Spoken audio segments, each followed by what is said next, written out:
In 1996, Sepultura took a huge risk by traveling deep into the Amazon jungle to record their album Roots with the Shavante tribe. Now, with more than 2 million album sales, their song Roots Bloody Roots still rakes in about $284,900 every year in music royalties, based on standard catalog valuation models that combine streaming payout averages, licensing benchmarks, and publishing royalty reporting data used across the music industry. Today, we explore why this song has become the band's most profitable asset.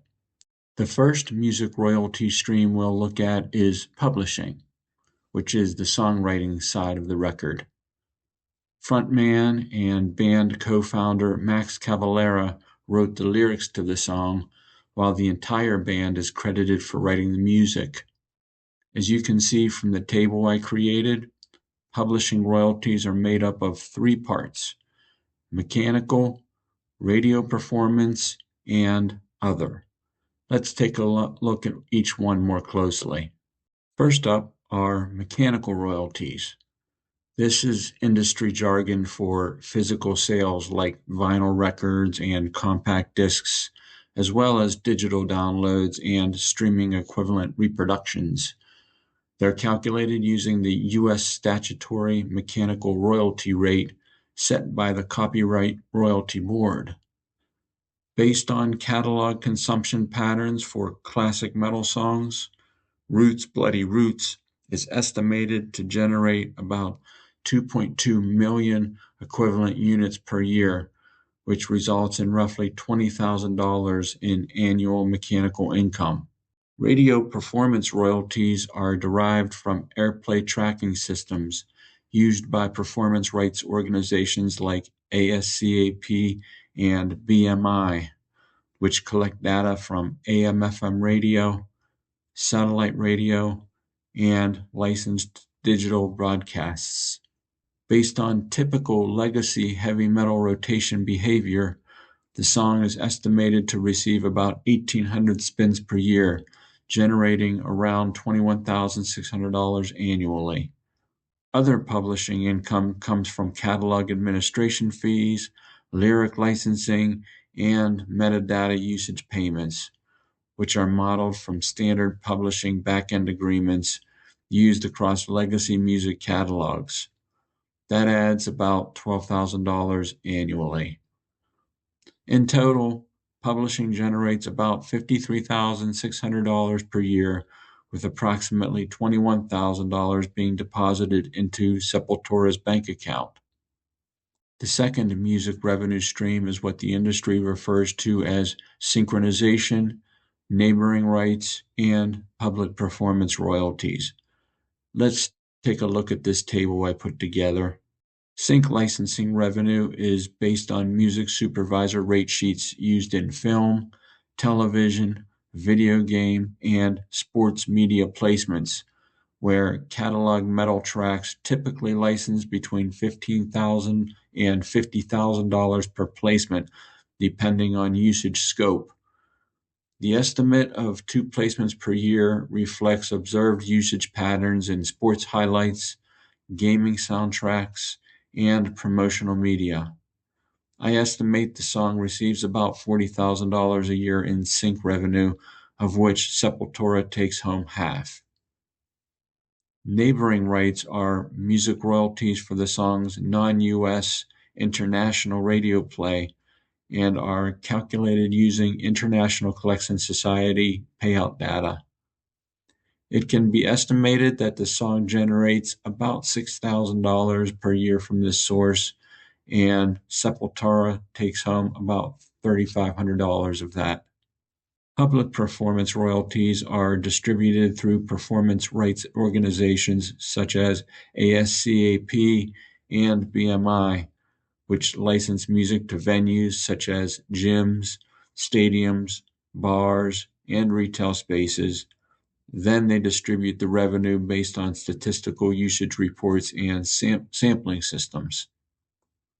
Based on industry calculations, About $7,000 comes from this revenue stream, with the music industry taking $2,200, leaving Sepultura with around $4,800.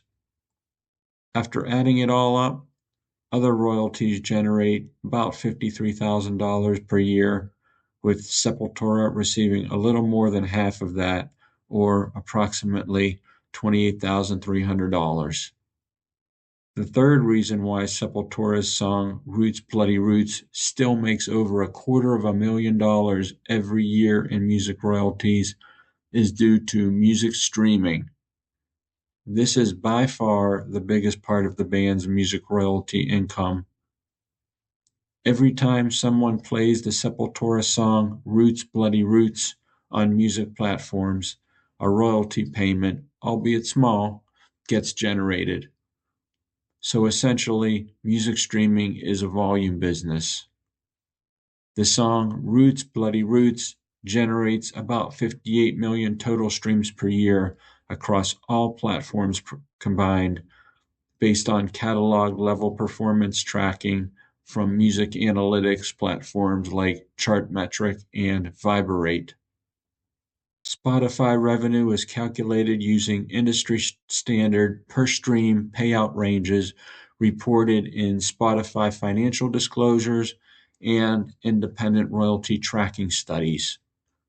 With about 30 million annual Spotify streams driven by playlists and listener searches, that produces roughly $102,000 in gross revenue for the song, with about $23,000 reaching Sepultura after label and distribution splits.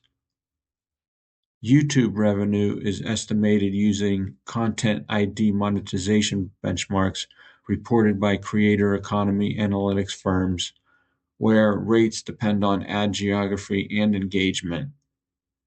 With roughly 10 million annual views across official uploads, live footage, and fan-generated content, that results in about $4,300 annually, with approximately $1,300 reaching the band.